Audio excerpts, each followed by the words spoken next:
खामोश सा आए एपिसोड 1 अ mysterious pathways exclusive horror story. रात गहरी हो चुकी थी। शहर के कोने पर बने एक सुनसान रास्ते पर सर्द हुआ चल रही थी।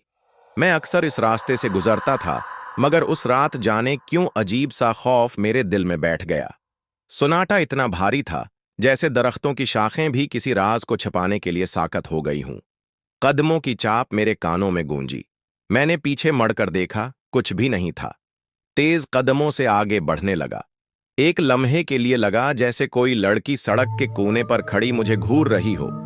सियाह लिबास, खुले बाल और आंखों में ऐसी वैरानी जो अंदर तक अतर जाए।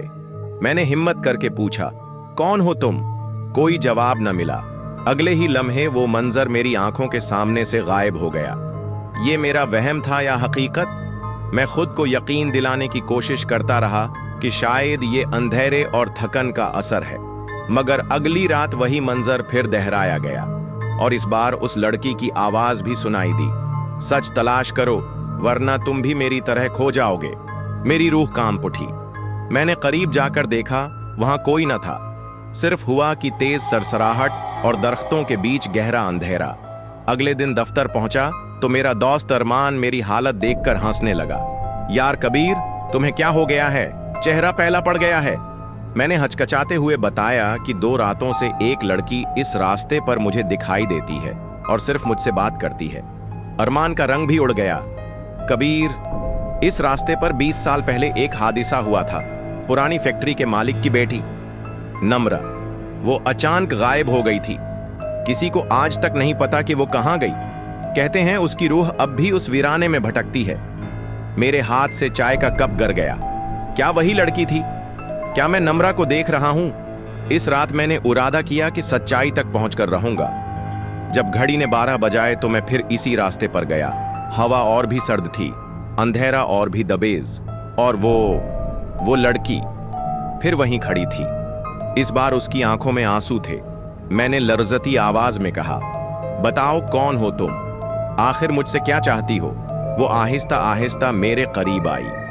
हवा में बर्फ की सी ठंडक भर गई। उसके होंठों से सिर्फ एक जुमला निकला, मैं इंसाफ चाहती हूं अपने कातिल से। मेरे कदम जमीन में जैसे जम गए। दिल की धड़कन कानों में गूंज रही थी। मैंने पूछा, कातिल कौन? वो चीख कर बोली, मेरा खून उस हवेली की दीवारों पर अबू भी सूखा हुआ है। जाकर देखो, जाकर देखो, अगर हिम्मत है तो। मेरे कान सनसनाने लगे। हवेली? कौन सी हवेली? क्या ये वही पुरानी हवेली है जो रास्ते के आखिर में खंडर की तरह पड़ी है? अचानक फजा में तेज हुआ चलने लगी। दरख्तों की शाखें जोर जोर से हिलने लगीं।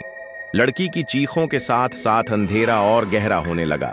मैंने चीख कर कहा, रुको, सच क्या है? सब कुछ बताओ। मगर अगले ही लम्हे वो मंजर मेरी आंखों के सामने धंधला गया। वो गायब हो चुकी थी। मैं कांपते कदमों से पीछे हटा, पर दिल में ये फैसला कर लिया, कल रात में पुरानी हवेली में जरूर जाऊंगा, क्योंकि अगर मैं न गया तो ये राज कभी नहीं खुलेगा और शायद मैं भी उस खोई हुई रूह की तरह उस सुनसान रास्ते का हिस्सा बन जाऊं। सुनाटा फिर से फैल गया, मगर दूर से एक मध्यम आवाज अब भी गूंज रही थी, इंसाफ, इंसाफ, इंसाफ।